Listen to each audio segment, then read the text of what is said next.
వర్షాకాలం స్టార్ట్ అయిందంటే చాలు మష్రూమ్స్ అయితే పొలాల్లో అక్కడక్కడ దొరుకుతాయి అనమాట. ఇవైతే అందరికీ కనపడవు, కొంతమంది కళ్ళకి కనపడతాయి అంట. మరి నాకు కూడా కనపడతాయి కానీ మనకి ఇక్కడ పొలాలు ఏం లేవు. అసలు ఈ నాటు మష్రూమ్స్ అయితే కర్రీ ఎక్సలెంట్గా ఉంటుంది. బట్ ఇప్పుడు అది తినే అదృష్టం మనకు లేదు, ఎందుకంటే సిటీస్లో అన్నీ దొరకవు కదా, అందుకనే మన వాటితో అడ్జస్ట్ అవ్వాలి. మరి ఇప్పుడు ఎందుకు మాకు ఈ సోదా అంతా అనుకుంటున్నారా, ఇవాళ నేనైతే మష్రూమ్స్ ఆర్డర్ పెట్టాను అనమాట. ఇంకా తెచ్చిన తర్వాత అయితే ఇంట్లో ఎన్ని వెజిటేబుల్స్ ఉన్నా ఈ కర్రీ చేయాలని చెప్పి ఇవాళ చేసేసాను.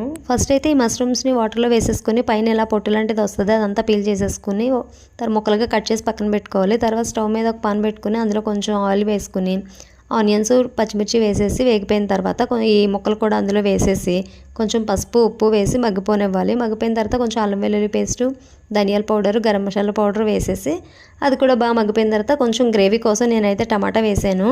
కారం ఏంటి ఫస్ట్ వేయలేదు ఇప్పుడు వేసింది అనుకుంటున్నాను, నేను టమాటా వేసేటప్పుడు కారం వేస్తానమాట.